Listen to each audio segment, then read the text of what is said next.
طلقها طلقها عشان ترتاح، وديها بيت ابوها عشان تتذل. طلقها عشان ترتاح منها. مين اللي قالك ان هو لو طلقها هيرتاح؟ معلش. ومين قالك ان هي لو راحت بيت ابوها هتتذل برضه؟ هي لو راحت بيت ابوها ما هتعيش مبسوطه وهتعيش مرتاحه، وحتى لو اشتغلت هتاكل نفسها، ما هي عندك شغاله خدام.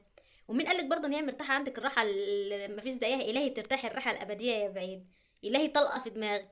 مين اللي قالك ان هي لو راحت بيت ابوها هتتعب؟ ومين قالك ان هي مرتاحه عندك؟ ومين قالك ان هي عايشه العيشه اللي هي محدش عاشها؟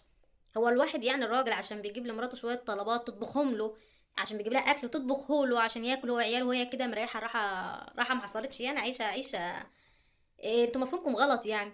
ودايما الحموات بيبقى عندهم انفصام شخصيه، يعني تلاقي الحما عند مرات ابنها برأي، عند بنتها في نفس اللحظه في نفس الموقف برأي تاني. يعني محكمه رهيبه محكمه الحموات دي، وقانونهم قانون غريب، عندهم انفصام شخصيه او عندهم انعدام عدل رهيب يعني. اولا هي لو راحت بيت ابوها مش هتتعب ولا حاجه. ثانيا مين قالك ان هو لو طلقها واتجوز واحده تانية هيرتاح اصلا يعني؟ مين اللي قالك كده؟ وبعدين ما هي ممكن تسيب له عيالها وحضرتك تتحط بيهم ماشي، وتتعبي ويطلع عينك ويطلع عينه في العيال. وممكن تيجي واحده تانية وتطلع عليك القديم والجديد وتخلص ذنب الاولانيه ومش هتقدري تتكلمي. ليه بقى؟ عشان هو طلق واحده. فتانية بقى لازم تيجي، لازم حتى لو هي وحشه وبتدينا على دماغنا هنطلعها حلوه عشان ما نبقاش العيب فينا. يبقى العيب في التانية اللي كانت شايلاك وشايله ابنك ومستحملاك ومستحمله ابنك. يعني خلوا شويه يعني.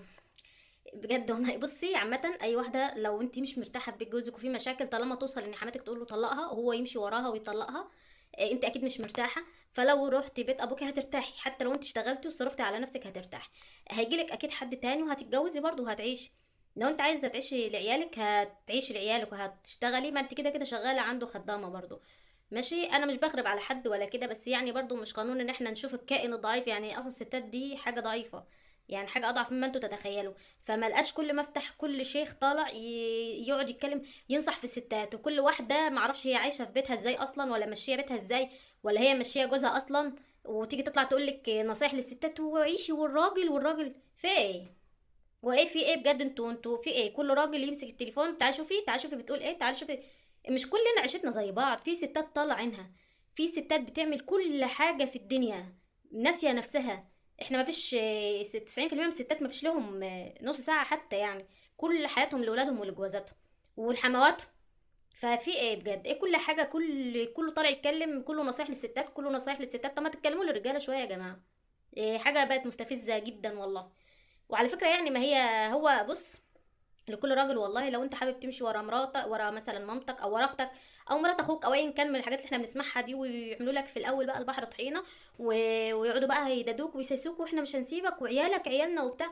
انت مجرد ما بتطلعها على فكره اسبوع اتنين بتتمرمط بعيالك، شقتك بتعفن، هدومك بتعفن. تمام. وكلها شهر بالكتير، شهرين بالكتير قوي، ده لو انت بقى يعني بص بيحبوك حب ما حصلش يعني، شهر اتنين بالكتير وبيرموك انت وعيالك وبيزهقوا منك. ولو ما بينوش قدامك بيبينوا من وراك. بيجوزوك عشان يخلصوا منك ومن خدمتك انت وعيالك وطلباتك، وشقتك بتعفن لان محدش بيستحمل حد النهارده. هيجوزوك واحده تانية عشان يخلصوا منك، والتانية دي لو طلع فيها عيوب الدنيا مش هتقدر تتكلم. ولو اتكلمت هيقولك معلش يا ابني استحمل. انما الاولانيه مهما كانت كويسه هيمسكوا لك لها غلطات، لمجرد ان سالفتها غايره منها، لمجرد ان حماتها مش خادمه حماتها، انت جايبها ليك مش لمامتك يعني. لو هي مريحاك خلاص. وبعدين كل البيوت اللي في الدنيا بتحصل فيها مشاكل. مفيش بيت لغايه النهارده ما حصلش فيه مشاكل.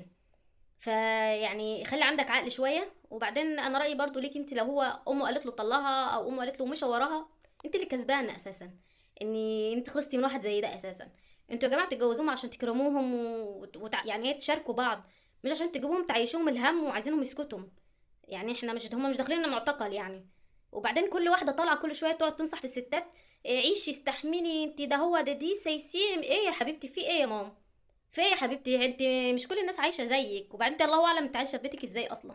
مش كل الستات عايشه زيك. في ستات فيها هموم الدنيا ماشي. في ستات ما بتقدرش تشتري لنفسها حاجه ب10 جنيه اساسا عشان توفر، وما بتشكرش برضو يعني. وفي ستات بتتضرب وتتهان ليل نهار. ما تقيسيش نفسك على اي حد تاني.